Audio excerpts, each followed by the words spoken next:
Thank you so much. It's an honor to be here, and thank you all for being here today. Let me just acknowledge before I give my official remarks, if we take a look over here, a lot of tents and activity here. This is the annual Recovery Convention, and I think to some extent it kind of expresses what I feel today, my pathway to recovery. So I salute them for being here. I had a chance to talk with some of them. But I am former Senator Gloria Romero, and today I am announcing that I am leaving the Democratic Party. I was a Democratic Convention delegate for the Reverend Jesse Jackson way back then, and President Barack Obama at 3 different conventions between the two. I was the California co-chair for then Senator President Obama in California.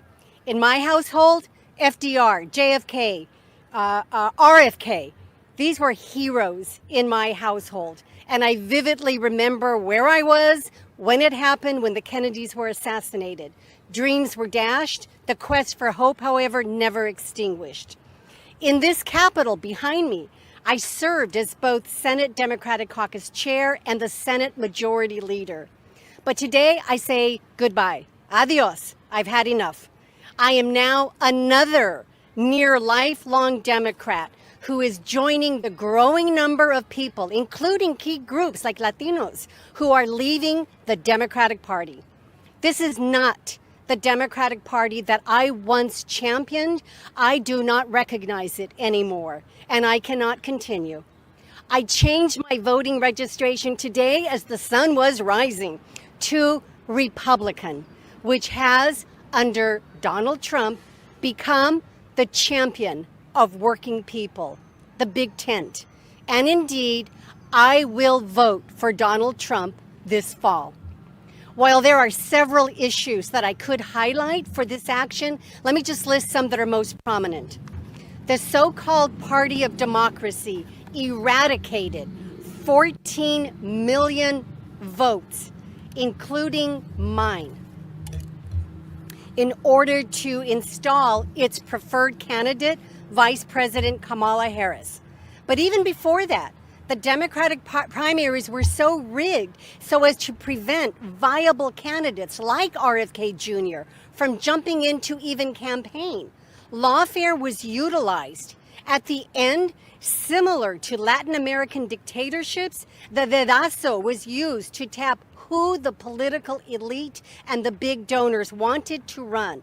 A political coup, in my opinion, was essentially executed. I have run, as have others here with me today, I have run for office in the past. And what message does this send? That if the donors and the elites don't like you, they can simply replace you with the candidate of their choice at any moment, for any reason, undermining any semblance of democracy and the voters' will.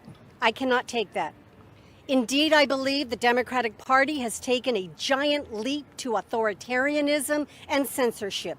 It was President Reagan who warned that if fascism comes to America, it will come as liberalism.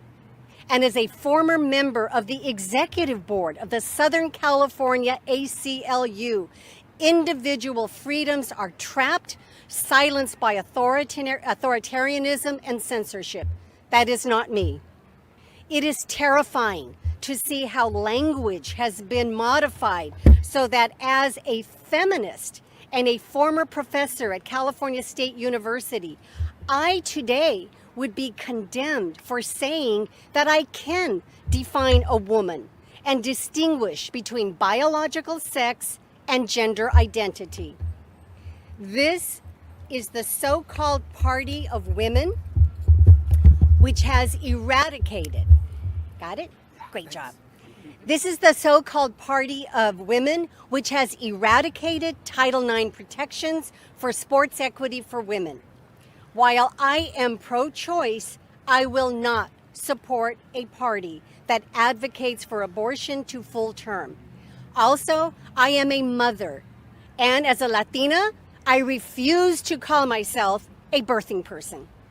The Democratic Party has become the party of censorship, authoritarianism, and locking people up for free speech. The Democratic Party has abandoned our veterans at home to send millions and millions overseas. Today, the Republican Party has become the party of peace, while the Democrats have marched towards endless war. Today's Democratic Party and Vice President Harris specifically have refused to speak the names of the 13 American soldiers whose lives were sacrificed for a photo op in the horrific botched withdrawal from Afghanistan. Anyone who has ever buried a young soldier in war can feel the pain of that. And I say Clarence Griego from my hometown, I went to his funeral in Vietnam. The Democratic Party has turned its back on the working class, becoming the party of the elites and big buck donors. We see daily Democratic leaders lecture the people as to how to live their lives under the burden of COVID-19, climate change, and rampant inflation, while they, out of touch with Californians, feast at the French Laundry. Crime has spiraled out of control. Grocery prices have soared. Some 39% of Americans say they've skipped meals to make housing payments. As a Latina, a Mexican American, I know my history. My family was here before the border crossed us in 1848. I have long embraced pathways to citizenship, but I reject what has become a mockery of citizenship and the throwing open of our southern border by the ineffective border czar and the inept sleeping on the beach Biden. People around the world flock to America, and we should insist what citizenship means. But perhaps my biggest disconnect with my old party now has been over school choice, education freedom, and the right to have quality schools for all. Especially as Congressman Kevin Kiley and I have fought together, especially for school choice for poor and minority children who are trapped in chronically failing schools. They remain trapped even while the most powerful special interest funnels money to keep this not as a public education system, but a public work system that functions as jobs for adults in the system, damning the kids and stifling their American dream and the ticket that lifts them out of poverty. In the meantime, Democrats continue to get that money into their campaign war chest. The Democratic Party thrives off of this failure, shamefully locking away even as our children fall farther and farther behind in reading, writing, and the ability to compete internationally. At our universities where I have taught, I've seen Jewish students threatened. I went to Auschwitz some years ago, and no one can ever step inside that crematorium of what's left of it and come back to America and say that it is okay not to remember.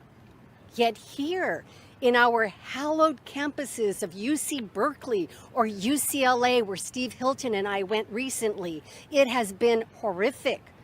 I watched TV images with horror of women being kidnapped, blood dripping from them on October 7th, and the Democratic Party has forsaken Israel to capture the Hamas caucus of Congress and one swing state. In closing, let me say, I have seen the best of America, a nation that went to the moon and even beyond. But our American landing has become like quicksand today under a Democratic Party that is sinking the hopes and lives of too many politically unconnected Americans.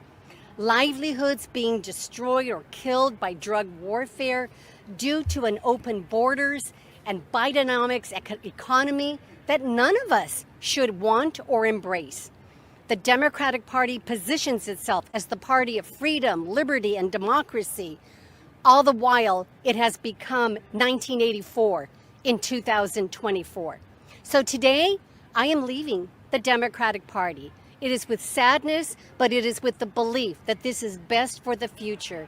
I stayed for as long as I could. I tried reforms. I spoke out. I voted.